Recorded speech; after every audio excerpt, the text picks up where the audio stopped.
Je suis donc Élie Kuam, ou pour mes reines, Monsieur Élie. Je suis créateur de mode d'origine ivoirienne, mauritanienne, malienne et libanaise, vivant à Abidjan.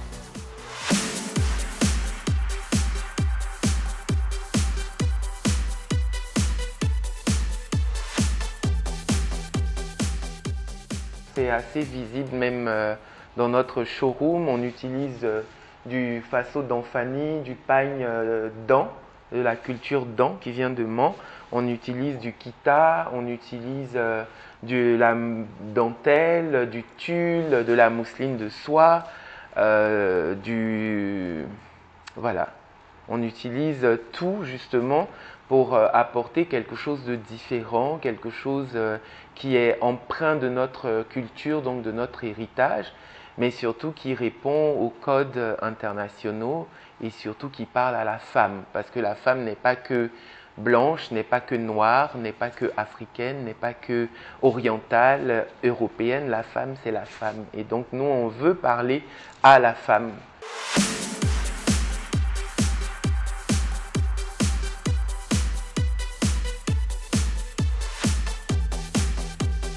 Notre cheval de bataille, c'est de justement utiliser les étoffes pour sublimer la femme.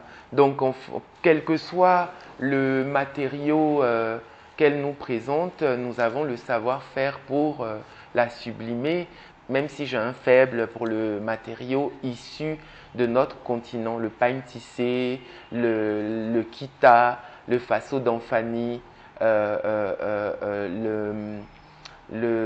ndop, voilà, tous ces matériaux qui sont le tapa, qui sont propres à nous et qui sont magnifiques. Ce sont des étoffes, ce ne sont pas des tissus, ce sont bien évidemment des étoffes.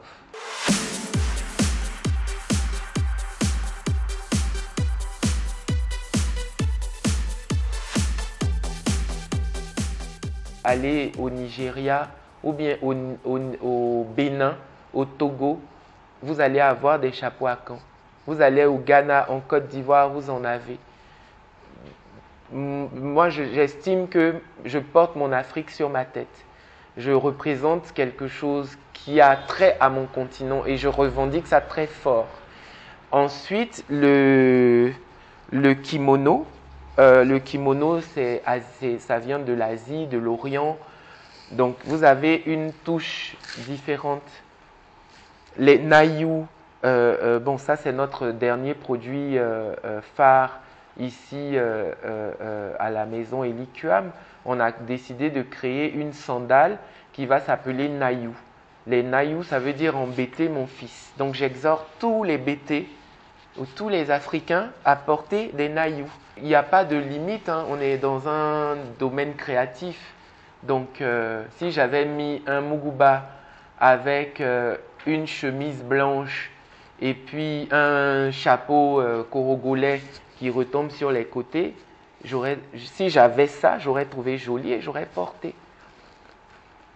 Je ne suis pas, lobotomisé, je suis quelqu'un de très ouvert. Surtout sur l'aspect créatif, donc j'ai pas de soucis. Vous trouvez ça vilain? Alors les internautes, si jamais vous trouvez ma tenue, vous pouvez critiquer, on peut critiquer, hein. Est-ce que c'est beau, est-ce que c'est pas beau? Est-ce qu'on va tous s'acheter des chapeaux à Caen pour revendiquer notre afritude? Est-ce qu'on va tous porter des naïus pour soutenir une marque africaine? Ou est-ce qu'on va porter un kimono qui vient de chez Élie Kuam Couture parce qu'on aime cette marque et que ses ambitions sont correctes? Question à vous.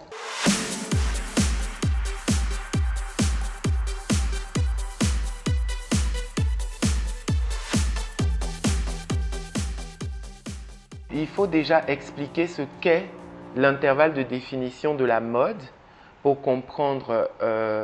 La mode est un registre dans lequel vous avez plusieurs corps de métier.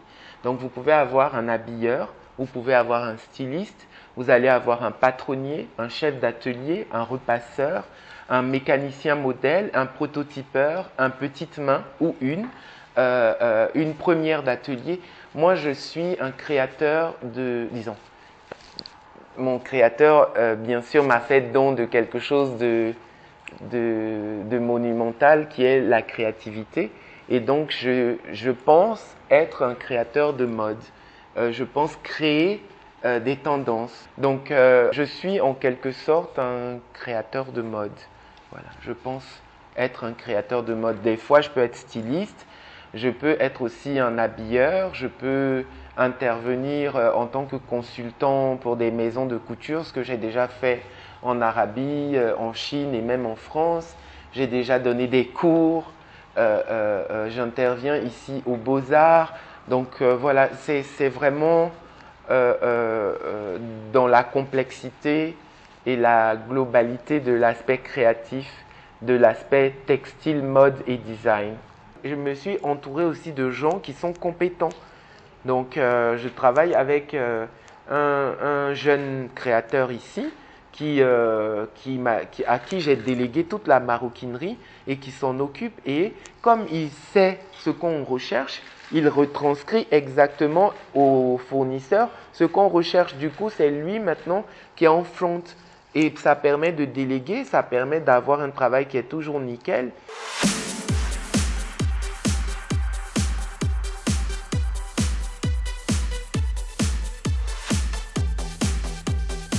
Je n'espérais pas vivre mon rêve africain, donc mon rêve ivoirien. Je n'ai jamais espéré avoir un espace aussi grand.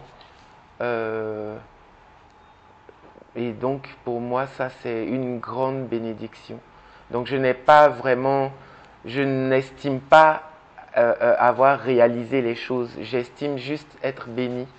Donc là, l'espace où on est, le showroom où on peut recevoir, où on peut sublimer, où on peut créer du bonheur et surtout sur mon territoire, dans mon pays, pour moi, ça c'est une des plus grandes bénédictions.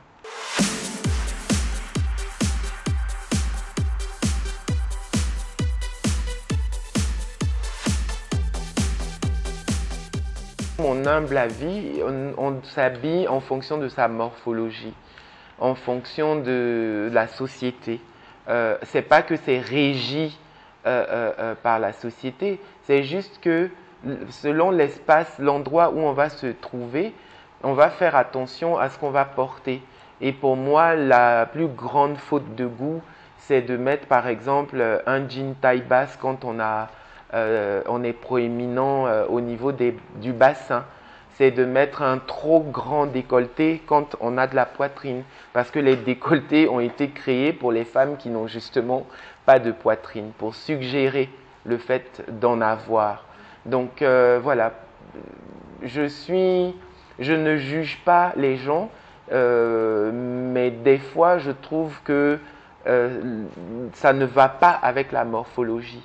Et puis, je vais peut-être donner un tips, mais je suis happé par l'élégance des femmes des années 60, 80. Vous savez, toute cette période où les femmes étaient sobrement habillées, très élégantes, très chic. On a le vintage à l'africaine, le vintage ivoirien, on a les Nana Benz, on a Madame Thérèse Houphouët-Boigny, qui vraiment, pour moi, sont des références comme ça, qui me permettent de justifier une femme à la pointe de l'élégance. En fait, vous savez, les tendances reviennent tous les 40 ans. Donc, chaque 40 ans, on a la tendance précédente qui revient. Ce qui permet de voir la mode apparaître. Parce que de toute façon, de vous à moi, personne n'a inventé l'eau qui bout. Les gens s'habillent toujours avec des choses pour se couvrir. Bon, aujourd'hui, on voit des choses assez particulières, mais pour moi, qui ne sont pas de l'habillement, qui sont du ressort de la pornographie. Après, ça, c'est mon humble avis. Je pense que la mode un peu vintage est en train de revenir, mais c'est très particulier parce que en même temps, on est dans une révolution africaine, on s'insurge un peu, nos femmes se battent pour être plus présentes, plus intellectuelles, et en même temps, au cinéma ou dans la musique, on voit beaucoup de femmes comme de la viande, nues, en train de on a pris ce truc des États-Unis pour faire le twerk, par exemple, que je trouve un peu bizarre. Voilà. Donc, la mode revient, mais il faut savoir sous-peser et puis en sortir l'essentiel. C'est pas parce qu'une mode, la mode, c'est de porter des pantalons sans haut, c'est-à-dire qu'on a juste les jambières là, qu'on va porter les jambières. On choisit. Donc, vous allez voir un peu chez nous, on va choisir des éléments, des couleurs, de la colorimétrie, la forme, les détails de la période, mais jamais nous, on va suivre. Nous, on s'insurge comme créateur de tendance. Chez Eliquam, on crée l'allure. Une femme va rentrer, on va lui créer son allure. On va créer l'allure qui va avec elle.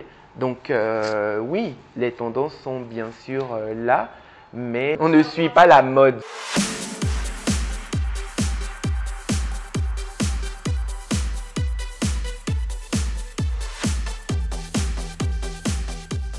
J'aime beaucoup le travail de monsieur Stéphane Rolland, beaucoup, beaucoup, beaucoup. J'aime beaucoup le travail de monsieur John Galliano, qui malheureusement n'est plus chez Dior, mais quand il y était, pour moi, ça a été la plus belle créativité qui ait pu exister. J'aime beaucoup les années 50. J'aime beaucoup, beaucoup, beaucoup Loza Maléambo, qui est une de mes amies. J'aime Taïbo Bakar, j'aime Toula Cindy, qui sont mes frères d'armes en fait. Je me laisse influencer par leur réussite, leur savoir-faire, leur travail. Donc en fait, plus ils grandissent et plus ça me donne la force aussi de me battre pour grandir. Parce qu'aujourd'hui, nous sommes épaule à épaule ou épaule contre épaule pour justifier une industrie qui est bien présente sur notre continent et nous nous battons pour cette industrie-là. J'aime beaucoup la témérité de chanteur Prince, par exemple. J'aime Madame Nayanka Bell. Et je vous ai parlé tout à l'heure de Madame Thérèse Houphouët-Boigny, qui est vraiment pour moi une source d'inspiration, mais intarissable, parce que quand on fait des recherches, on trouve beaucoup, beaucoup d'éléments. Les Occidentaux ont eu la bonne intelligence de créer Internet et de garder beaucoup de choses nous concernant sur Internet.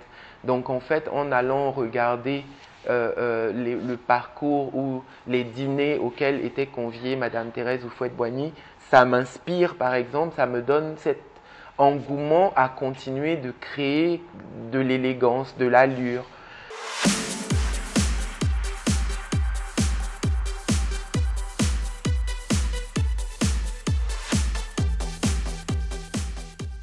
En fait, la femme a toujours à se justifier. On parle d'inégalité, par exemple.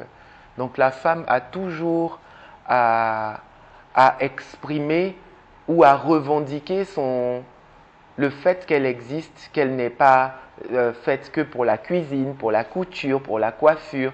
Et donc aujourd'hui, on a des femmes qui ont pris le pari de devenir des chefs d'entreprise, qui ont pris le pari d'avoir des postes à responsabilité, des postes à haute responsabilité ou même des fois des postes, comme je les appelle, des femmes de pouvoir. Et si les femmes aujourd'hui se sont rendues compte que les hommes avaient un peu trop d'ego lorsqu'ils dirigeaient, on ne va pas le leur reprocher, bien au contraire. Elles ont toujours eu cette façon de sous-peser les choses pour décider. Donc moi, je ne fais rien pour amener plus de femmes à devenir couturières. Bien au contraire, j'espère même que bientôt, tous les postes à la tête des États seront occupés par des femmes. Pourquoi pas? Ça peut, peut-être on peut avoir une nouvelle vision des choses. Maintenant, si je suis confronté à des femmes ou à une femme qui a envie de devenir couturière, il n'y a aucun souci. Je saurais comment lui expliquer la complexité du métier.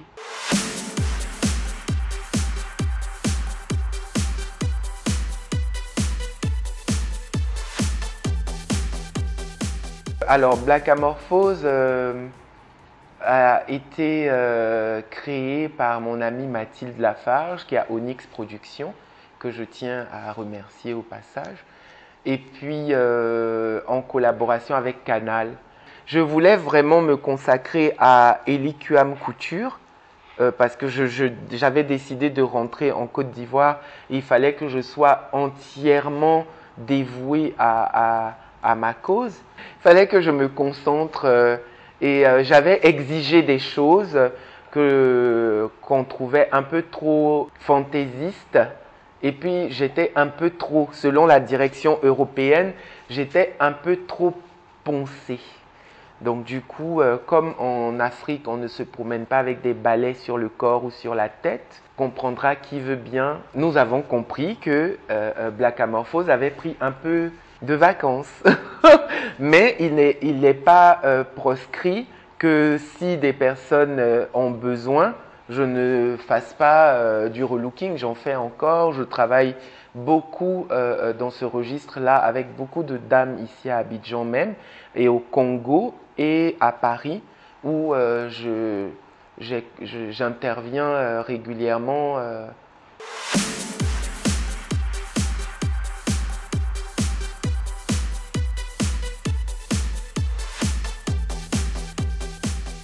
Les prochains défis, c'est avoir un espace de production ici à Abidjan, former les gens, des personnes qui sont dévouées à leur travail, qui ont envie de réussir et d'atteindre leurs propres ambitions, les former et leur donner un poste de travail dans notre prochaine entité de production.